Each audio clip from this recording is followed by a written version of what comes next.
Bismillahirrahmanirrahim. Assalamualaikum warahmatullahi wabarakatuh. Alhamdulillah alamin, wa bihi nasta'in wa ala umuri dunya waddin, wassalatu wassalamu ala asrofil anbiya'i wal mursalin, wa ala alihi wa sahbihi ajma'in amma ba'du. Yang terhormat, Ibu Dr. Hajah Cucu Zainab Subarkah MPD, beserta Ibu Sari SPD MPD, selaku dosen pengampu mata kuliah Kimia Dasar 2. Saya, Nova Dea Sabilina, dengan NIM 12120800087, yang akan menjadi moderator pada presentasi kali ini. Kami dari kelompok 13 yang beranggotakan Anggita Aulia Zahra dengan NIM 12120800014 dari kelas 2A, serta saya sendiri, Nova Dea Sabilina dengan NIM 12120800087 dari kelas 2B. Di sini kami akan mempresentasikan tentang teknik penjernihan air. Pembahasannya yaitu tujuan, landasan teori, alat dan bahan, prosedur percobaan, variabel-variabel yang diteliti, hasil pembahasan dan dokumentasi, serta kesimpulan.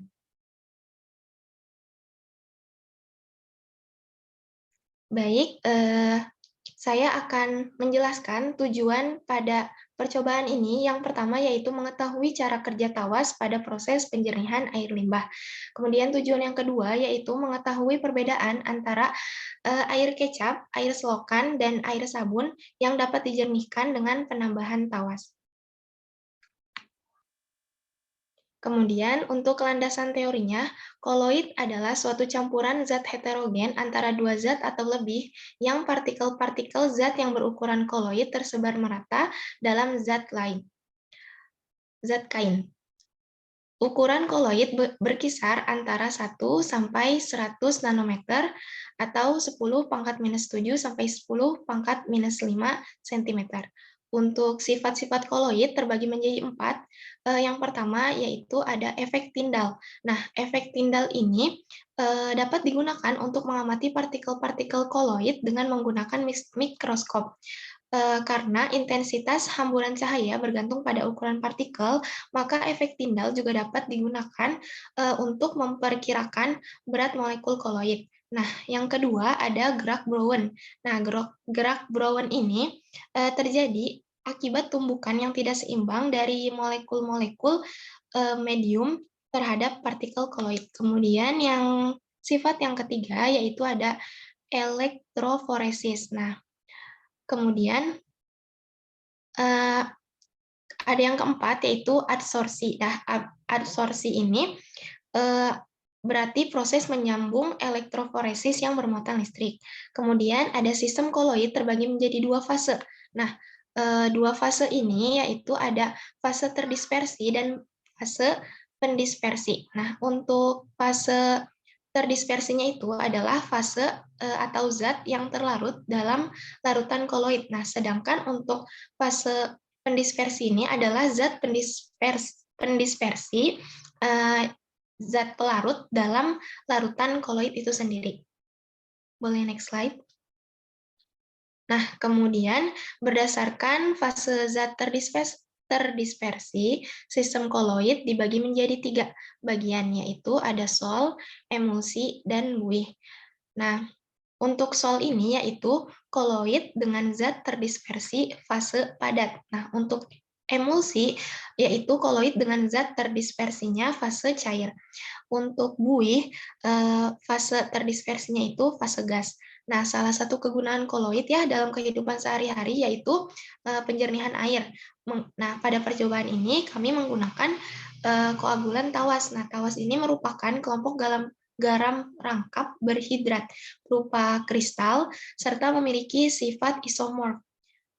Kemudian penambahan tawas, ion Al3+ yang terdapat pada tawas tersebut akan terhidrolisis membentuk partikel koloid AlOH 3 kali yang bermuatan positif. Setelah itu, tawas menghilangkan muatan-muatan negatif dari partikel koloid dan terjadi koagulasi. Nah, setelah itu partikel koloid tersebut kemudian mengendap bersama tawas dan juga mengendap karena pengaruh gravitasi.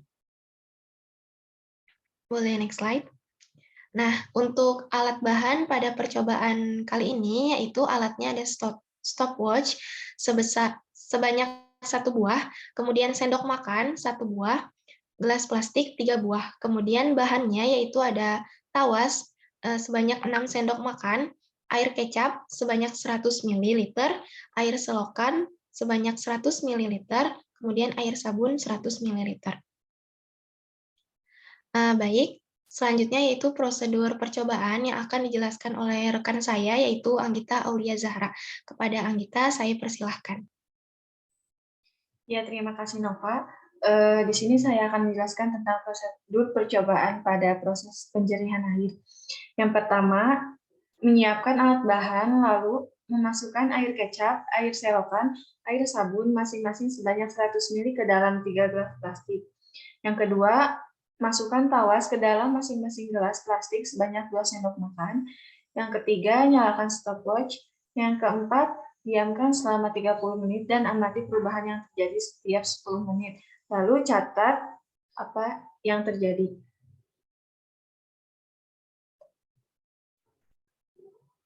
Variabel-variabel yang diteliti. Yang pertama, variabel bebas, penambahan koagulan tawas pada teknik penjernihan air. Yang kedua, variabel terikat, terjadi atau tidaknya koagulasi pada air, kecap, air selokan, dan air sabun dengan penambahan koagulan tawas. Dan yang ketiga, ada variabel kontrol, di mana jumlah bahan yang digunakan dalam teknik penjernihan air. Adapun hasil pembahasan dan juga dokumentasi pada foto pertama, tawas berbentuk bongkahan berwarna putih dan tidak berbau. Dan pada gambar yang kedua, di sini saya menyalakan stopwatch untuk menghitung waktu yang diperlukan selama 10/10 menit 3 kali.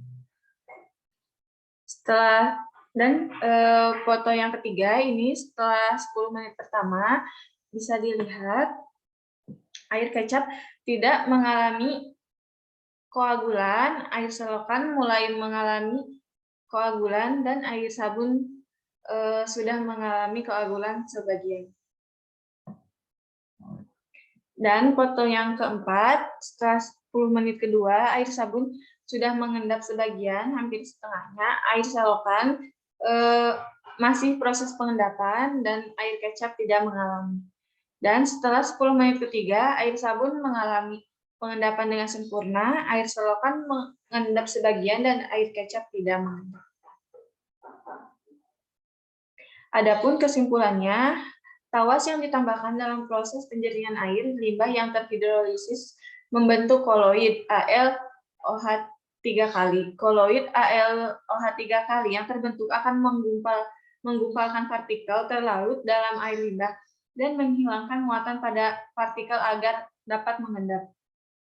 Pada percobaan ini, air limbah yang dapat dijernihkan dengan penambahan koagulan tawas yaitu air selokan dan air sabun, sedangkan air kecap tidak dapat dijernihkan. Hal ini terjadi karena air kecap memiliki partikel atau suspensi yang sangat kecil dibanding dengan partikel pada air selokan dan air sabun.